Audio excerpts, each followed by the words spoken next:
Welcome into a new episode of BVM Sports Chalk Talk. I am Mike Cianciolo, joined as always by Scott Procter and Matt Morris. As we prepare for the NFL season to kick off Thursday night, the NFL Network released their top 100 players, and it's the top 10 that we want to dissect today. Patrick Mahomes earned his first ever number one ranking, but it's a few other quarterback placements that have ruffled some feathers here on our team. And guys, where do your issues lie with this list? Matt, we'll start with you.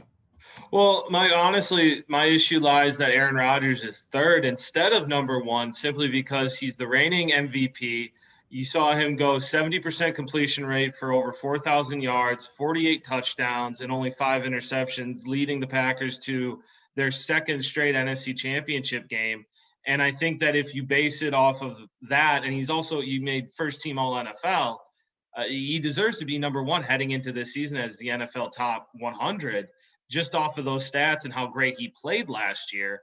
I have no disagreements with Aaron Donald being up there, and I understand why everybody puts Pat Mahomes at one, but at the same time, if you're going to go off of last season and look at who had the better season and who played better and who heading into this season looks like they're going to have another great season, I go Aaron Rodgers.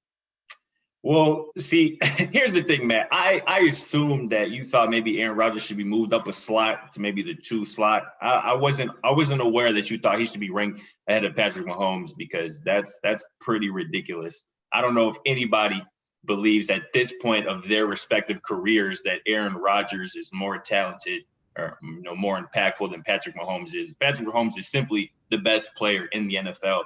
The NFL players who voted on this list actually got that right, but I want to just be clear. I love Aaron Rodgers. I've been a Rodgers fan since a kid, but I honestly think he's even a bit too high on this list. I'm looking at a Tom Brady, who's at number 7, who just defeated Aaron Rodgers and obviously en route to his 7th Super Bowl title. The impact he had on his team, not only on the field, throwing for 40 touchdowns, which was second best in his career, but again, joining a new team, a new franchise, a new system, staff, supporting cast, and all to beat Drew Brees, Aaron Rodgers, and Patrick Mahomes on the way to another Super Bowl at age 43. I think he has to be top 3. I can see Aaron Donald, the best defensive player in the league, being right there in top 3, but I think Aaron Rodgers honestly was done a favor by being placed at number 3 on this list, albeit I get it. He had the MVP season. He was the MVP. He earned that, but well, if age isn't a number for Tom Brady, why is it with Aaron Rodgers? If you think Tom Brady should be up there, Aaron Rodgers had just as good of a season, made it almost as far as Tom Brady. And if you're going to argue then that Tom Brady should be higher than Aaron Rodgers simply because Tom Brady beat Rodgers without having a statistically better season, then, Tom Brady should be ahead of Patrick Mahomes then too. I suppose, but again, we saw in that Super Bowl that Patrick Mahomes was doing everything he could. Make the throws that he made, hitting dudes on the face mask, lateral to the ground from 30 yards out. He was still spectacular even in the loss. But again, back to Rodgers, he's now played he has 4 straight conference championship losses. And obviously the most recent one coming to Tom Brady. I get it. I don't want to talk. You can't do anything if the coach takes the ball out of your hands. I guess, but also, if we're going to go that route, Aaron Rodgers we all know, had a clear path to the corner pylon to rush for a touchdown on the 3rd down. He chose to make, honestly, for a bad decision, something Tom Brady probably wouldn't have made if we're splitting hairs, which we are here. We're talking about the best of the best, the top 5 or so players in the league. So obviously, I don't like I'm throwing any shade on Rodgers, but no, gotta ask. It's not like Brady forgot what down it was. in a regular season game. But going into last season, would you have said Aaron Rodgers was going to win league MVP? No, I didn't think. Personally, I thought, especially because of them drafting Jordan Love and how he played, below average for Aaron Rodgers. Not below average as an NFL quarterback, but below average for Aaron Rodgers. I didn't think he was going to come out with the fire that he had and play with that sort of, mentality. But I'm not going to doubt him again. And I feel like he's coming in with that similar mentality, especially with everything that went on during this offseason. So I expect much of the same out of Aaron Rodgers in 2021 as he played in 2020. And if this is truly the last dance version of the Packers, as Rodgers and Devontae Adams have alluded to, and Rodgers just got his buddy back in Randall Cobb, and they drafted a rookie receiver for him, would it not be fair to at least think that Aaron Rodgers could repeat or try and go on some Michael Jordan-esque run here and maybe, win league MVP again, or be in consideration, if not the number one player in the league, at least the top quarterback in the league? I mean, it's definitely on the table. I mean, to answer your question, I didn't necessarily pick him preseason to win MVP a year ago, but he was definitely on the short list. I would have picked Patrick Mahomes, as I probably will this upcoming season, to win MVP. But Aaron Rodgers, as always, like I said, he's always on the short list to win MVP, especially when you have someone like Devontae Adams at your disposal.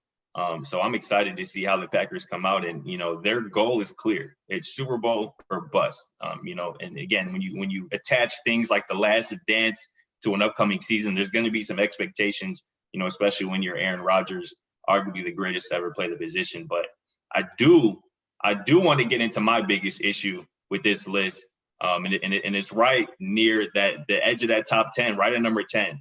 Can one of you guys, Matt, Mike, someone please explain to me how Josh Allen is a top 10 player in the NFL. I understand that he was a fringe MVP candidate for most of the year. He had a breakout season a year ago. He was the huge reason why the Buffalo Bills, played in the AFC Championship game. But I don't understand how he can be ranked ahead of someone at his own position, like a Russell Wilson, who was spectacular last year, as he always is. Someone like Stephon Diggs, who is ranked number 11, a spot behind Josh Allen. I'm putting Stephon Diggs ahead of him. Stephon Diggs led the league in receptions and receiving yards.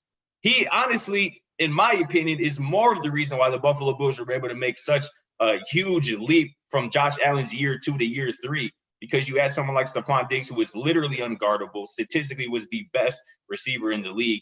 And you got Jalen Ramsey at 13. You're not going to tell me Josh Allen is a better football player than Jalen Ramsey, the only true lockdown corner in the NFL, the only corner who shadows the best player, the best receiver on the opposing team, locks them down. I mean, we saw the numbers. If you watch the NFL top 100 list, DK Metcalf, Tyler Lockett, all the best receivers were basically, DeAndre Hopkins as well, were basically non-existent when Jalen Ramsey was guarding them. So I get the Josh Allen love somewhat, but to rank him as a top 10 player ahead of guys like Stephon Diggs, Russell Wilson, and Jalen Ramsey is ridiculous to me.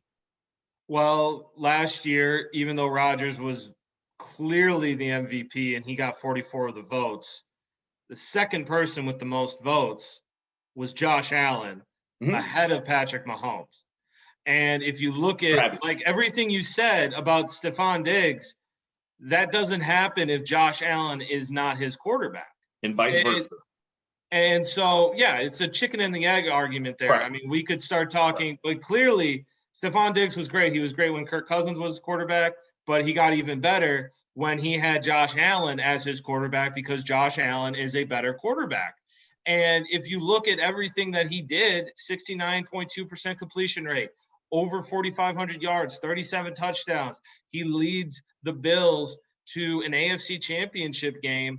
And this is a team that is now on the rise, and he's put to bed a lot of the, criticisms that they've had of him heading into year 4. Overall, I think that's what you're looking at as far as why they chose him. And not only that, but I like Russell Wilson, and he's great. But if you're looking at last season alone, Russell Wilson had the weapons just like Josh Allen had. If you want to, get nitpicky, maybe one has a bit better of an offensive line or the defense and all that. But at the end of the day, one team made it further than the other, and one guy had a better overall season. And I think that's why Josh Allen is in the top 10. I get it. There's certainly an argument. Again, this was voted on by the players, which holds a lot more weight than most of these lists typically do. But you're just not going to be able to sell me. And I think we'll see plenty of evidence of that this season. You're just not going to be able to sell me that Josh Allen is a better quarterback at any point than Russell Wilson. But we'll see. And I just can't wait for this season to start on September 9th. I'm so ready for it. Scott, I think you kind of hit it on the head there. Without Stephon Diggs, Josh Allen isn't that high on the list. I still think Stephon Diggs, I don't know if he's maybe top 10 worthy. He's probably more like top 20, but he was a guy who first 3 years in the league, near 1,000-yard receiver. The last 2 seasons he spent in Minnesota, 1,000 yards plus, then comes to Buffalo, kind of rinse repeat sort of situation. And he didn't even have as many touchdowns last season as he did his second to last year in Minnesota. So I really think I do like that, if we were going to, have some issues, definitely with the placement. I don't know. I mean, I would probably say, just overall, Russell Wilson's a better quarterback than Josh Allen. Right now, if we were to try and say, I want to start a franchise, I'm probably starting my franchise with Josh Allen, given the youth factor there. But, if you're trying to go for one season, I don't know, I might take Russell Wilson over Josh Allen there. But I do have to say props to the NFL Network and the players for putting my fellow Pewaukee Pirate TJ Watt at number 9 on their list.